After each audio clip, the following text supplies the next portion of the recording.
우리가 이 세상에서 제일 중요한 건 뭐예요? 구원받는 거예요. 뭐니 해도 뭐니가 아니고 뭐니 해도 하나님의 생명, 영생을 받아야 돼요. 지난주에 하나님이 세상을 이처럼 사랑하사 독생자를 주셨으니 믿는 자마다 멸망치 않고 영생을 얻게 하려 함이라.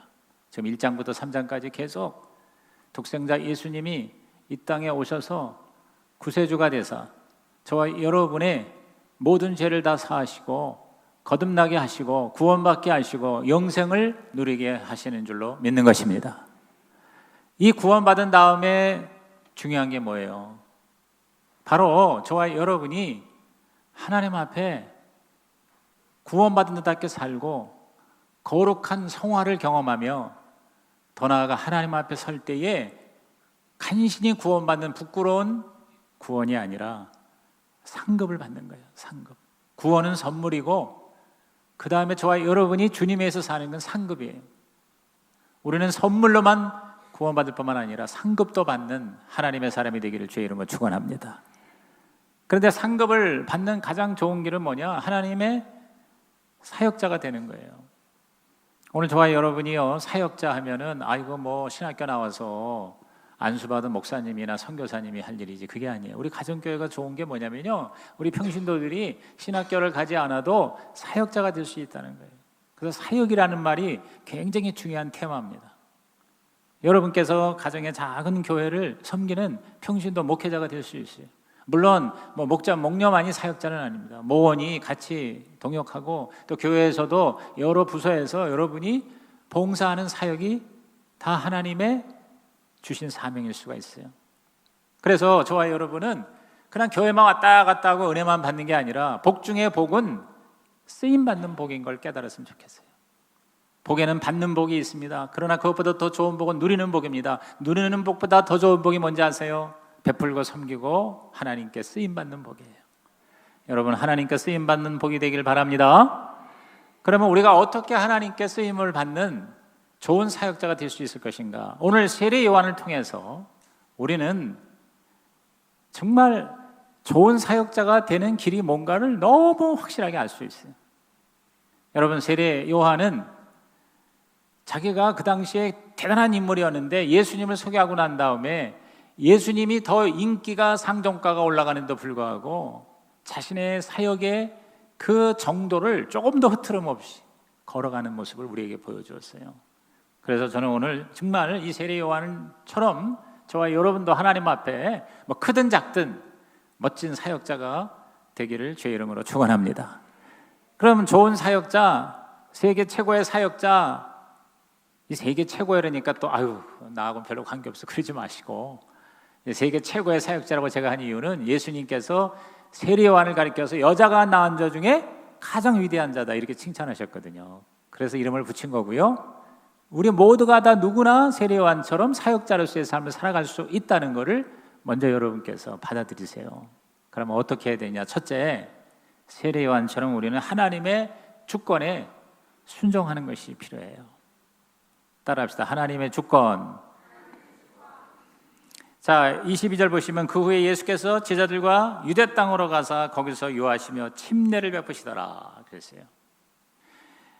공간복음이라는 게 이제 마태, 마가, 누가 이 세 복음서에는 예수님의 사역이 북부 지방, 즉 갈릴리를 중심으로 기록이 되어 있어요. 반면에 이 사복음서인 요한복음은 남부 지역, 그러니까 유대, 여기 유대 땅으로 갔다 하는 게 그겁니다. 예루살렘 여대 중심으로 사역을 하신 것을 기록했어요. 그런데 뭘 했냐면 세례, 침례를 베푸신 거예요. 그러니까 요한의 제자들이 그 장면을 보면서 어떤 위기 의식을 갖고 또 더 나아가서 시기심을, 질투심을 가지게 된 거예요. 그래서 자기 선생님인 요한한테 와서 아주 부정적인 보고를 합니다. 근데 사실 굉장히 섭섭할 만하죠. 왜냐하면 원조가 누구냐면 세례 요한이잖아요. 그런데 세례 요한이 인기가 있어서 많은 사람을 갖다가 세례를 주고 구원을 시켰는데 갑자기 등장한 예수 그리스도에게 사람이 더 많이 가는 거예요. 그리고 심지어는 세례 요한의 제자들까지도 예수님께 가서 제자가 되는 모습이에요. 그런데 자, 그 장면을 26절에 이렇게 설명하잖아요. 그들이 요한에게 가서 이르되 랍비요 선생님과 함께 요단강 저편에 있더니 그 선생님이 증언하시더니, 그러니까 1장에서부터 뭐예요? 보라, 아까 영상에도 나와 있지만 세상 죄를 지고 가는 하나님의 어린 양이다. 다시 말해서 우리가 기다리던 그리스도의 메시아다라고 세례 요한이 예수님을 지금 소개한 거예요. 이 세례 요한의 인트로덕션, 소개 때문에 예수님의 3년 공생애가 시작이 된 거거든요. 바로 그 예수라는 자가 침례를 베푼다. 세례를 베풀면서 사람이 다 그에게로 가더이다 그랬어요. 여러분, 우리 교회 성도들이요, 옆에 교회가 안에 세워졌는데 새로 거기가 좋다고 다 글로 간다고 생각해 봐요. 얼마나 끔찍해요. 얼마나 열받아요. 그런데 이 같은 모습일 거예요. 400년 만에 마치 혜성처럼 나타난, 그 당시로는 슈퍼스타가 되는 이 세례 요한. 여기 요한복음에는 기록이 없지만 마태복음 같은 데 보면은요, 세례 요한에게 바로 세리와 군인들까지 찾아와서 세례를 받고 상담을 하고 하는 모습이 기록되어 있어요. 또 이 세례 요한은 사실 대단한 인물이에요. 제사장 출신이에요. 그에 비하면 예수님은 목수의 아들이잖아요. 이름도 없는 동네에서 자란 사람이에요. 별로 알려진 것도 실력도 없는 사람인데 갑자기 등장해가지고 모든 세례 요한을 따르던 사람이 다 글로 가버리는 거예요. 이런 상황에서 굉장히 섭섭할 수 있죠. 내가 소개해줬는데 좀 기다리든지 하지. 또 같이 좀 동역하면 안 되나? 자기가 아니라 제자들이 또 막 그러니까 거기에 끌려갈 수도 있었을 거예요. 그런데 세례 요한은 참으로 놀라운 태도를 보여주고 있습니다. 자, 27절을 한번 읽어봅니다. 요한이 대답하여 이르되 만일 하늘에서 주신 바 아니면 사람이 아무것도 받을 수가 없느니라 그랬어요. 다시 말해서 하나님의 주권, 하나님이 저 예수라는 자에게 사명을 주시고 권세를 주셨으니 그걸 우리가 인정해야 된다. 그걸 따라야 한다. 이렇게 말씀하고 있습니다. 하나님이 자기 마음으로 쓰신 때 때문에 내가 무슨 말을 하리냐 그 말이에요. 뭐 그런 소극적인 의미보다 적극적으로 하나님의 주권을 인정한 건데, 이것이 바로 오늘 사역자의 가장 중요한 자세가 되어야 된다는 거 보는 것이죠.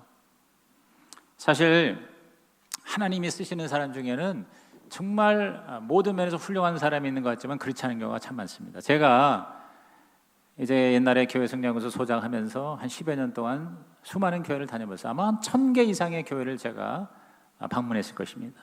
집회도 하고 세미나도 하고 컨설팅도 하고 그랬어요. 대부분이 다 큰 교회. 그 당시에는 무조건 그냥 교회만 커지면 교회 성장이라고 생각해서 대형 교회 중심으로 제가 많은 관계를 맺었습니다. 사랑도 많이 받았고요. 근데 이렇게 보면은 다 훌륭한 분들이지만 어떤 경우에는 어떻게 저런 분들이 이렇게 큰 목회를 할 수 있을까라고 약간 퀘스천을 가지는 그런 의아해하는 사람들도 있습니다.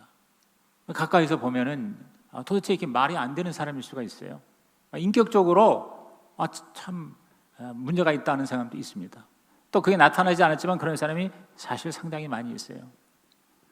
오히려 작은 교회 목회자들이요, 더 인격적으로 훌륭하고 더 영성도 올바르고 굉장히 착한 경우를 많이 봐요. 그리고 정말 자기의 어떤 사욕 이런 것보다 정말 헌신하는 분들 중에 개척교회나 작은 교회 목회자들이 더 많이 있는 경우를 보게 돼요. 하나의 이게 미스터리예요. 그런데 그게 뭐예요? 하나님의 주권이에요.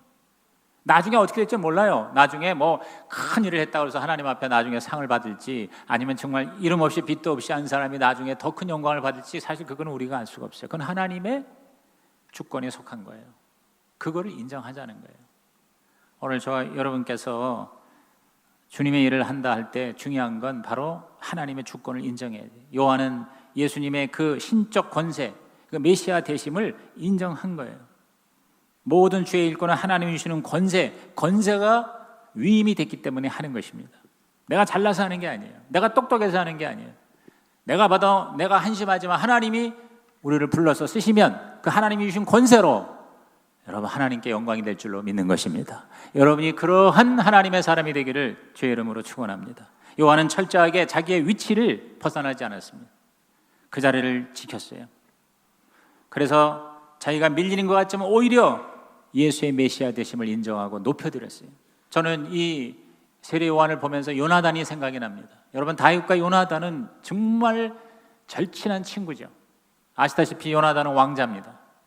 그런데 왕자였지만 자기가 앞으로 왕이 될 권리가 있었지만 여호와 하나님의 뜻이 다윗이 사울의 뒤를 이어서 왕이 되는 것임을 알게 됐어요. 그거를 인정하고 그거를 수용했습니다. 그래서 다윗을 높였습니다. 다윗이 왕이 되는 데 목숨을 걸었습니다. 사울 왕 자기 아버지가 다윗을 죽이려고 할 때 몸으로 막았어요. 그리고 기꺼이 다윗이 왕이 되도록 자기 자신은 뭐예요? 그대로 밑으로 내려갔어요. 정말 세례 요한이 말한 것처럼 그는 흥하여야겠고 나는 쇠하여야 하리라. 요나단의 모습을 통해서 우리는 그걸 압니다. 요나단이 비록 왕은 못됐지만 나중에 하늘나라에 가보면 하나님 앞에 크게 상급을 나는 받고 있으리라고 생각을 해요. 여러분, 우리가 뭐 세상 일도 마찬가지지만 특히 교회에서 목장에서 주님의 일을 하는 입장에서 이렇게 남하고 비교하고 시기하고 그리고 남을 인정하지 못하고 이 경쟁하는 구도에 있으면요, 진정한 자유함을 누리지 못합니다. 하나님께 영광이 안 되고요, 상처를 받고요, 나도 남도 많이 무너지는 경우를 우리는 많이 보게 됩니다. 그래서 우선 절대 우리는 비교하지 말라. 비교하면 둘 중에 하나예요. 비참해지든지 교만해지든지. 내가 비교해서 내가 저 사람보다 못하면 내가 비참해지는 거예요. 열등감이죠. 내가 비교했더니 내가 쟤보다 나아. 그러면 뭐요? 내가 교만해지는 거예요. 우월감이에요. 그러니까 열등감이나 우월감이나 다 우리 모두를 사실은 불행하게 만드는 거예요. 다 예수님 앞에 내려놓고 저와 여러분의 열등감, 저와 여러분의 우월감 다 십자가에 못 박고 진리를 알지니 진리 안에 자유케 되시기를 주님의 이름으로 축원합니다. 축원합니다. C.S. 루이스가 천국과 지옥이라는 책에서 거듭 강조하는 게 정말 예수로 기뻐하십니까?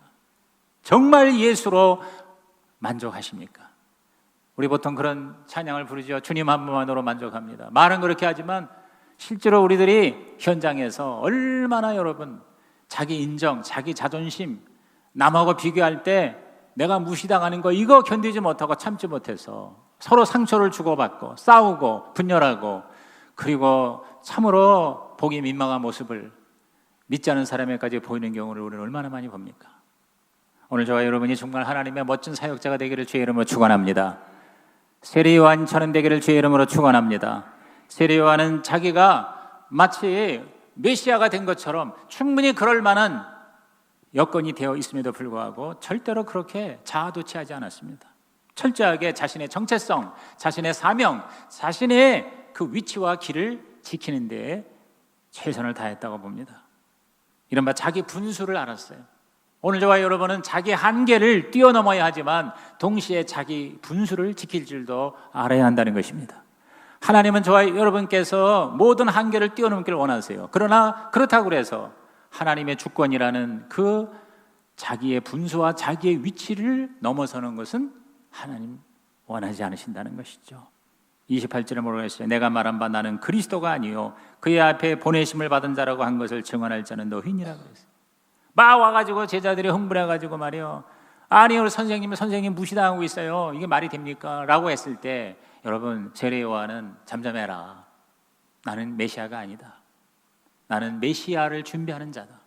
나는 그리스도 앞에 보냄을 받아 그 그리스도가 일을 잘할 수 있도록 길을 닦는 자다. 그러니까 이러고 저러고 말하지 말아라. 참 멋진 태도가 아니겠습니까? 하나님의 진짜 멋진 일꾼들은 다 이러한 자세로 일했던 것 같아요. 사도 바울도 엄청난 그 당시에 대사도가 되었지만 끊임없이 그는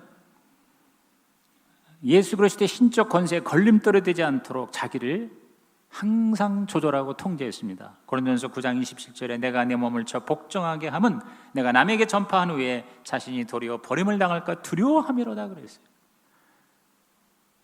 그 당시만 하면 뭐 대단한 인물이었을 거예요. 뭐 사실 거의 다 신약교회 전체를 다 총괄하고 신약 성경의 절반 이상을 기록한 대사도 바울은 그 교만으로 추락할 것을 늘 두려워했다고 그랬어요. 그래서 자기를 쳐서 그랬어요. 쳐서 채찍질을 하는 거예요. 자기가 자기를 쳐서 복종을 시켰다. 여러분, 이러한 하나님의 주권에 끊임없이 자기 자신 쳐서 복종케 하는 이러한 자세 가진 사람을 하나님은요 부족하더라도 쓰시고요, 문제가 있고 실수가 있고 그리고 모자라도 하나님은 존귀하게 쓰실 줄로 믿는 것입니다. 두 번째로 세계 최고의 사역자, 정말 하나님 앞에 쓰임을 받는 사역자의 길은 무엇입니까? 오직 주님께만 초점을 맞추는 거예요. 오직 예수께만 영광을 돌립니다. 요한은 예수님을 높이는 것이 진정한 기쁨이었던 것 같아요. 그래서 그는 29절에 이런 얘기를 합니다. 신부를 취하는 자는 신랑이나 서서 신랑의 음성을 듣는 친구가 크게 기뻐하나니 나는 이러한 기쁨으로 충만하였노라 그랬어요. 이제 모든 결혼의 전체 일정을 도와주는 들러리가 있어요. 들러리. 그 들러리가 마지막 마무리하는 게 신랑 신부가 합방하는 그 자리까지 지켜서, 그래서 신랑이 야 정말 이 신부는 순결한 신부여, 나의 진짜 아름다운 아내구나 라고 너무 기뻐서 소리를 지를 때 그 소리를 듣고 그 신랑의 기쁨을 내 기쁨으로 여기고 그거를 충만케 하는 이러한 세례요한의 모습 뭡니까? 오직 예수에게만 집중하는 거예요. 예수에게 미치는 거예요. 예수에게 영광을 돌리는 거예요. 그래서 결정적인 그의 이 멋진 말 뭡니까? 30절에 시작. 그는 흥하여야 하겠고 나는 쇠하여야 하리라. 다시 한번 시작. 그는 흥하여야 하겠고 나는 쇠하여야 하리라. 그가 누구예요? 예수님이에요. 영어로 말하면 He must increase, I must decrease. 이렇게 얘기하면 여러분이 더 영어 좀 아는 사람은 확 들어올 거예요. 예수님은 그분은 increase가 뭐예요? 점점 더 커지는 거예요. 점점 더 많아지는 거예요. 높아지는 거예요. I must decrease라는 건 뭡니까? 나는 점점 작아지는 거예요. 나는 점점 소멸되는 거예요. 내가 주님을 섬기다 보니 내 모습은 점점 사라지고 작아지고 녹아지는 거예요. 여러분, 인간은요 누구를 위하여 자기가 작아지느냐에 따라서 그 그릇이 결정된다고 그래요. 누구를 위하여 내가 작아지냐, 다시 말해서 내가 누구를 높이느냐에 따라서 나의 모습이 나타난다는 것입니다. 여러분이 누구를 높입니까? 여러분이 물질, 돈 이것만 높이는 자가 된다면 여러분의 모습은 뭐가 되겠어요? 그렇죠? 여러분이 권력, 여러분이 어떤 인기, 여러분이 어떤 자기 자신의 이기주의 그것만 여러분이 계속 높이게 되면 내 모습이 어떻게 되겠어요? 근데 여러분이 정말 주님을 높이고 예수님을 계속 여러분이 높아지면서 내가 낮아진다면요, 그 낮아짐은요 최고의 가치가 된다는 걸 성경이 말하고 역사가 말하고 우리의 삶이 증거하고 있는 것이죠. 저는 지금 벌써 가신 지가 한 10년 돼 가는데 옥하는 목사님이 생각이 납니다.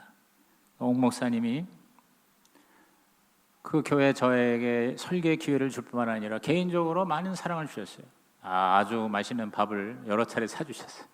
그러면서 자기의 속에 있는 이야기들을 여러 차례 나눈 것을 기억합니다.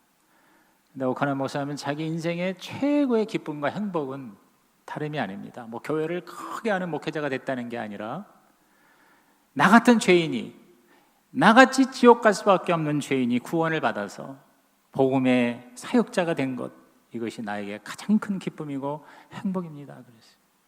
The minister of the gospel. 한번 따라합시다. 복음의 사역자. 복음의 사역자. 여러분, 옥 목사님만이 아니고 세례요한만이 아니고 담임 목사만이 아니라 오늘 앉아있는 여러분 모두가 다 복음의 사역자가 될 수 있는 거예요. 또 돼야만 하는 거예요. 목자, 목녀는 평신도로서 내가 볼 땐 최고의 사역자의 모습이 됩니다. 그러나 그것만이 아니라 여러분이 목원으로서, 여러분이 일반 성도로서 정말 예수님을 높이고 예수님을 다른 사람에게 전하는 이 복음의 내가 일꾼이 된다, 미니스터가 된다. 이 미니스터를요 일반 세상에서는 장관이라고 해요. 장관. 여러분 요새 뭐 장관 어쩌고 저쩌고 후보자들에 대해서 도대체가 정말 수치스럽고 부끄럽고 말도 안 되는 그런 모습을 우리가 지켜보고 있는데, 여러분 그런 헛된 것이 아니라 정말 굿뉴스, 지난주에 설교처럼 이 기쁜 소식을 여러분께서 섬기는 복음의 사역자, 여러분의 모습이 되기를 주의 이름으로 축원합니다. 항상 예수가 뭐예요? 최고점에 항상 우리의 초점이 되는 거예요. 사도 바울도 자기 약함을 통해 예수의 영광이 더욱 크게 드러나는 걸 기뻐했어요. 그러니까 우리가 예수에게 집중하면요, 내가 시원찮은 것이 문제가 안 된다는 거예요. 내 시원찮은 것, 내 약한 것이 오히려 자랑거리가 될 수 있다는 거예요. 이 역설적인 얘기 아닙니까? 그래서 고린도서 12장 5절에 바울이 말합니다. 내가 이런 사람을 위하여 자랑하겠으나 나를 위하여는 약한 것들 외에 자랑하지 아니하리라. 또한 고린도서 12장 9절에 나에게 이르시기를 내 은혜가 내게 족하도다. 이는 내 능력이 약한 데서 온전해짐이라 하신지라. 그러므로 도리어 크게 기뻐함으로 나의 여러 약한 것들에 대해 자랑하리니 이는 그리스도의 능력이 내게 머물게 하려 함이라 그랬어요. 여러분 이 배경 아시죠? 사도 바울이요 그렇게 큰 일을 하는데 항상 몸부림치는 기도 제목이 있어요. 그건 육체의 가시예요. 그게 뭔지 모르겠어요. 안질, 간질, 학질이라고도 하는데 이것이 그를 짓누르고 너무너무 고통스럽게 하는. 그래서 하나님 앞에 3번이나 목숨을 걸고 기도했는데 기도의 응답이 뭐냐면 고쳐주신다는 게 아니라 내 은혜가 내게 족하다. 그냥 그거 가지고 살아라. 그때 이 바울이 깨달은 거예요. 아하, 이 육체의 가시는 오히려 하나님의 영광을 더 드러내게 하고 내가 자고하지 않고 스스로 교만하지 않고 끝까지 주님을 멋지게 섬길 수 있게 하시는 하나님의 특별 은혜구나, 은총이구나 라고 재해석하고 그때부터 그거를 뭐예요? 기뻐했다고 그랬어요. 자랑했다고 그랬어요. 여러분, 저와 여러분이 나의 못나고 나의 약하고 나의 실패와 실수와 한심한 거를 자랑하고 그걸 기뻐한다는 건 뭡니까? 그것 때문에 예수님이 더 영광을 받으시기 때문인 것이죠. 오늘 여러분이 바로 그러한 모습이 되기를 주의 이름으로 축원합니다. 여러분, 교회에서 자기 인정, 이 자존심 참 그렇습니다. 이런 종교인이 흔히 성직자들도요, 뭐 우리 기독교뿐만 아니라 어느 종교의 리더들도 다 뭐냐면 다른 건 다 포기할 수 있어요. 뭐 물질도 포기할 수 있고, 뭐 집에서 가출을 하지 않고 출가라고 그러지, 나올 수도 있고, 그리고 다 모든 거를 포기하더라도 절대 포기하지 못한 게 뭔지 아세요? 그게 바로 명예예요. 명예. 뭐 명예 먹고 산다고 그러지 않아요. 무시당하는 거 못 견디는 거예요. 그런데 우리들의 일상사에서 특히 우리 교회에서 보세요. 이 자기를 인정하지 않는다고, 무시한다고.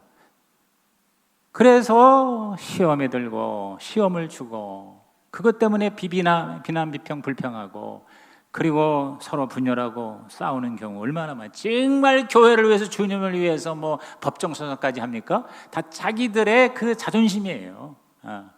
우리 편 또 나 이거 지키려고 뭐 목숨을 걸지 않습니까? 근데 진짜 하나님의 사역자는 그래서는 된다 안 된다? 안 된다는 거죠. 세례요한이 그걸 우리에게 보여주고 있습니다. 예수에게 집중하고 예수에게 영광 돌린다는 것은 쉽게 말하면 하나님의 나라와 하나님의 의를 구한다는 거예요. 그래서 이 가정교회, 신약교회에서 가장 많이 애용되는 성경 구절이 마태 6장 33절입니다. 마태 6장 33절 다 외우죠. 시작. 그런즉 너희는 먼저 그의 나라와 그의 의를 구하라. 그래야만 이 모든 것을 너희에게 더하시리라. 여기서 이 먼저라는 말은 우선순위, 시간적 차이를 말할 뿐만 아니라, 다시 말해서 제일 첫 번째 영순위, 1순위라는 의미도 있지만 사실은 진짜 의미는 뭐냐면요, 모든 것을 다하여라는 뜻이에요. 우리 다른 성경에 마음을 다하여, 목숨을 다하여, 뜻을 다하여, 힘을 다하여라는 말이 있잖아요. 다시 말해서 전심전력, 모든 걸 다 들여서 하나님의 나라와 하나님의 의를 구하면, 그러면 하나님께서 이 모든 것을 너희에게 더하시리라고 했어요. 근데 이 모든 것에는 하나님의 모든 것이 포함된다는 거예요. 그런 말에서 give God your best, then He will give you His own best라는 말이 있어요. 다시 말해서 하나님께 너의 베스트를 드려라. 그러면 하나님이 하나님의 베스트를 너한테 줄 것이다. 할렐루야. 이게 바로 하늘나라의 법칙이라는 거죠. 세례요한은 이것을 알았던 것 같아요. 세례요한은 내가 쇠하고 예수가 흥해야 하는 이유를 너무나도 잘 알았던 것 같아요. 그게 사실은 자기가 가장 잘 되는 것임을 깨달았던 겁니다. 뭐 그렇게 계산해서가 아니라 하나님의 법칙을 아는 거예요. 그래서 예수께 집중을 하고 예수만을 높이고 예수를 위해서 자기는 먼지가 되고 바닥이 되는 것을 스스로 취했다는 거예요. 그랬더니 세례요한이 뭐예요? 여자가 낳은 자 중에 가장 위대한 자로 하나님은 보셨다는 거겠죠. 아멘입니까? 마지막 세 번째로 세례요한처럼 최고의 사역자가 되는 가장 확실한 길이 있어요. 아이고 세례요한 그렇게 뭐 순교까지 한 사람 내가 어떻게 따라가겠어요? 그러지 마시고요. 여기 오늘 제가 얘기하는 세 가지는 다 우리가 할 수 있는 겁니다. 자, 하나님 주권 인정하는 거죠. 그 다음에 예수님께 집중하는 거죠. 그 다음에 뭐예요? 예수님에 대해서 올바른 증언을 하는 거예요. 다시 말해서 예수님을 제대로 알고 예수님을 제대로 소개하는 일이죠. 그렇죠?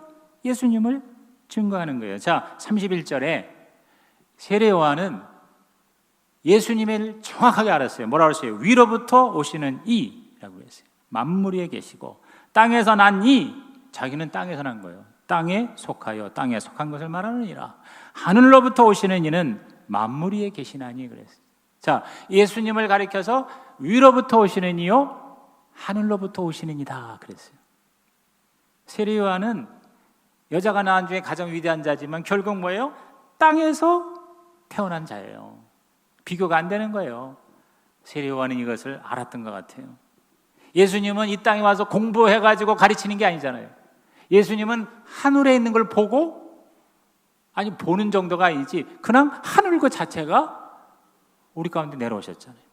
그러니까 가장 하늘나라에 대해서는 정확하게 얘기하실 수 있는 분이죠.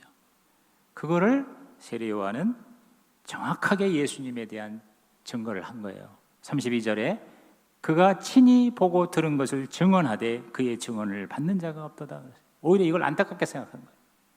그가 친히 보고 들은 것을 증언하되 하나님 아버지로부터 직접 보고 들은 것을 와서 이야기하는데 사람들은 그거를 받지 않는구나. 이거를 오히려 안타깝게 한탄을 했던 겁니다. 그러면서 33절에 그의 증언을 받는 자는 하나님이 참되시다는 것을 인쳤느니라 그랬어요. 그러니까 내 말에 너무 귀를 기울이지 마라. 나는 그냥 보조수단이다. 진짜 주인공은 예수다. 그 예수가 하신 말씀은 하나님의 말씀이다. 그 말, 그거를 받아들이면 하나님이 인정해 주신다. 이러한 모습이 모든 진정한 하나님의 사역자들에게 다 공통적으로 있는 것 같아요. 사도 바울도 로마서 11장 36절에 이는 만물이 주에게서 나오고 주로 말미암고 주에게로 돌아감이라 그에게 영광이 셀 수 있을 때 완전히 예수에게 미친 거예요. Focus on Christ. 그리스도에게. From Him, through Him, to Him. 그랬어요. 모든 것이 다 예수께로. 그랬어요. 오늘 저와 여러분이 예수 믿는다는 거는요. 예수 믿는다는 건 모든 것이 다 내 안에 들어온다는 거예요. 왜? Jesus is everything. 즉 예수가 모든 것이에요. 따라합시다. 예수님이 모든 것이다. 할렐루야. 그러니까 예수를 내가 모셨으면 뭐예요? 나는 모든 것을 가진 거예요. 하나님을 모신 자는 모든 것을 소유한 자다. 여러분 이것이 여러분이 의식화되고 이걸 의지하고 이걸 놓고 기도하고 이걸 여러분의 삶에 적용할 때 여러분의 삶이 하나님의 나라가 될 줄로 믿는 것입니다. 여러분 이걸 그림을 한번 그려보세요. 기가 막힌 아름다운 섬이 있는데 그 섬에 이렇게 노음으로 창문이 없는 실내 체육관 같은 건물이 있어요. 이렇게. 근데 그 건물 안에 사람들이 모여 사는 거예요. 근데 그 건물 안에 있는 사람은 이 건물 밖에를 알 수가 없어. 나가질 못하니까. 근데 좀 그 안에서 똑똑하다고 하는 친구들이 뭐라고 얘기를 해. 저 건물 밖에는 뭐가 있느니, 인생이 뭐고 그 다음에 뭐가 있느니라고 얘기를 합니다. 그래서 마치 이 세상에서 철학, 윤리, 도덕, 종교, 사상가들이 뭐라고 얘기합니다. 아, 인생은 뭐다, 세상은 어떻다, 어디서 와서 어디로 간다, 내세는 천국과 지옥은 뭐다라고 얘기를 합니다. 그렇죠? 그런데 여러분 짐작만 할 뿐이지 정확히 모릅니다. 왜? 나가보질 않았는데. 그냥 나름대로 연구하고 나름대로 짐작하고 얘기하는 거예요. 그러면 그 밖에 아름다운 진짜 모습은 여러분 누가 와서 말해줘야 정확합니까? 밖에 있는 사람이 들어와야 돼요. 밖에 있는 사람이 이 돔 실내 체육관 같은 건물에 들어와서 그 밖에 있는 걸 직접 본 곳을 얘기해 줘야 되잖아요. 이게 바로 예수님이신 것입니다. 예수님께서 지금은 이 조그만 지구상에 우리가 살고 있지만 어마어마한 하나님의 나라, 하늘나라가 있는 거를 예수가 직접 와서 하시는 말씀은 정확하다는 거예요. 그 말에 귀를 기울이라는 거예요. 이게 바로 세례 요한이 예수님에 대한 증거인 것이죠. 여러분 오직 예수 그리스도만이 이 죽음을 통과해야 갈 수가 있는데 그냥 죽으면 지옥으로밖에 갈 수가 없는데 예수님께서 우리 위해 대신 죽으시고 부활하셔서 이 밖에 아름다운 곳을 나가는 통로인 이 죽음의 부활의 통로를 거쳐서 예수가 브릿지가 되어서 그 통로로 우리는 진짜 우리들의 가야 할 곳을 가게 되는 것입니다. 그게 바로 구원이에요. 그게 바로 영생이에요. 그게 바로 천국이에요. 그 길을 걸어가는데 그냥 입장권만 받고 들어갈 것이냐, 아니면 프라이즈 상을 받으며 갈 것이냐, 그건 우리의 선택이에요. 여러분, 구원은 전적으로 입장권 받는 거는 선물입니다. 그러나 그 다음은 뭡니까? 선물이 아니에요. 그건 여러분이 어떻게 사느냐에 따른 하나님의 평가에 따라 하나님의 상급이라는 것이죠. 그거를 깨닫는 자가 사역자가 되는 거예요. 왜 자꾸 목사님 말에 뭐 하라고 그래, 뭐 자꾸 이것도 하라고 그래, 헌신하라고 그래, 뭐. 여러분, 그러시지 마세요. 이거는 목사를 위한 것도 아니고 교회를 위한 것도 아니고 솔직히 말해서 하나님을 위한 것도 아니고요, 나 자신을 위한 거예요. 나 자신을. 내가 예수 믿고 구원받아서 진짜 그 예수의 은혜가 뭔가를 내가 깨달았다면 그 은혜에 보답하는 마음으로 우리는 사실 그 은혜를 갚는 심정으로 주님을 섬기지만, 기가 막히게 하나님은요, 이미 주신 구원에 대한 그런 갚는 것으로서만 우리의 사역을 받아들이신 게 아니라 플러스 알파 해가지고 엄청난 하나님의 상급을 저와 여러분에게 허락해 주시는 것이죠. 그게 바로 예수를 제대로 믿는 것이고 사역자의 삶을 사는 것입니다. 그러면서 34절 35절에 한번 읽어볼까요? 하나님이 보내신 이는 하나님의 말씀을 하나니 이는 하나님의 성령을 한량없이 주시느니라. 아버지께서 아들을 사랑하사 만물을 다 그의 손에 주셨다. 그랬습니다. 정확하잖아요. 우리 세례 요한은 예수님에 대해서 정확하게 얘기했어요. 하나님이 보내신 이가 누구? 예수님이죠. 예수님은 말씀, 하나님 말씀을 하지 인간 말을 하지 않는다. 그리고 성령을 우리에게 주신다. 말씀과 성령, 시작. 말씀과 성령. 그게 예수예요. 예수는 말씀을 통해서, 성령을 통해서 우리에게 점점 확실해지는 거예요. 그러니까 여러분이 성경 공부해야 돼요. 여러분이 말씀을 읽어야 돼요. 말씀을 안 읽고 어떻게 여러분이 예수님을 알 수가 있습니까? 그리고 기도를 해서 성령을 받아야 돼요. 말씀과 성령이 나에게 얼마만큼 충만하냐에 따라서 우리는 예수를 더 잘 알 수가 있다는 것이죠. 여러분, 예수님을 평생 교회를 다녀도 예수에 대해서 너무 모르는 사람이 있는 반면에 예수 믿은 지 1년밖에 안 되는데도 기가 막히게 예수를 잘 아는 사람이 있어요. 여러분, 그런 사람이 바로 복음의 사역자가 될 수가 있는 것입니다. 오늘 저와 여러분이 이제 영생을 얻고 거기에 대한 확신을 갖고 그리고 그 영생을 나누어주는 복음의 사역자가 되길 바랍니다. 마지막 결론이 36절입니다. 시작. 아들을 믿는 자에게는 영생이 있고 아들에게 순종하지 아니하는 자는 영생을 보지 못하고 도리어 하나님의 진노가 그 위에 머물러 있느니라.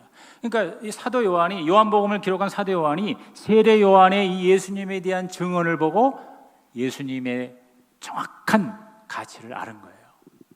그래서 사도 요한이 나중에 요한 서신을 쓸 때 뭐라고 했어요? 요한 1서 5장에 보면 아들이 있는 자에게는 생명이 있고 하나님의 아들이 없는 자에게는 생명이 없느니라. 이 말씀을 세례 요한의 말씀하고 똑같잖아요. 아들을 믿는 자에게는 영생이 있고. 저와 여러분은 아들이 바로 뭐냐? 우리의 필요 충분 조건이.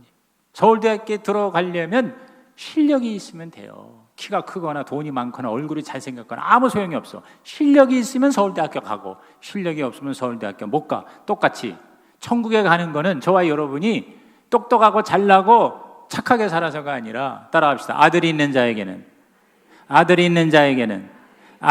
자에게는 생명이 있습니다. 그거를 세례 요한이 정확하게 증거했잖아요. 오늘 저와 여러분도 세례 요한처럼 사역자의 삶을 산다는 것은 뭐 그렇게 대단하고 복잡하고 엄청난 게 아닙니다. 내가 만난 예수를 정확하게 알고 그 예수에 대해서 증거하면 되는 겁니다. 그 예수를 소개하면 되는 겁니다. 그 예수를 자랑하면 되는 것입니다. 내가 부족해도 좋습니다. 내가 몸이 시원찮아도 괜찮아요. 돈이 없어도 괜찮습니다. 여러분이 다 없어도 하나 있는 게 있잖아요. 예수잖아요. 아들이잖아요. 여러분 안에 아들이 계십니까? 여기만 있습니까? 여러분 안에 아들이신 예수가 있습니까? 진짜 있습니까? 여러분 1장부터 계속해서 왜 계속 이렇게 아들이신 예수를 강조합니까? 왜 예수를 영접하고 그 예수를 믿는 것을 강조합니까? 오늘날 너무나도 많은 이른바 신자들이요, 교회는 다니는데 아들이 없는 거예요. 교회는 다니면서 예배는 드리는데 내 안에 아들이 없는 거예요. 그러니까 자꾸 딴소리를 하는 거예요. 결정적일 때 하나님을 선택하지 않는 거예요. 아들이 내 안에 있기를 주의 이름으로 축복합니다. 그리고 그 아들이 여러분에게 이 세례요한처럼 말씀과 성령으로 확실하여 다른 사람에게 증거되기를 바라요. 아들에 대해서, 예수에 대해서 여러분이 자랑할 수 있는 복음의 일꾼이 되기를 주의 이름으로 축복합니다. 하나님, 오늘 삼부 예배자들이 이 말씀을 그냥 듣지 말고 정말 내 운명을 결정하는 하나님의 음성으로 듣게 하여 주셔서 우리의 삶에 진짜 세례요한처럼 멋진 사역자의 길을 걸어가게 하여 주시옵소서. 예수님의 이름으로 기도하옵나이다. 아멘.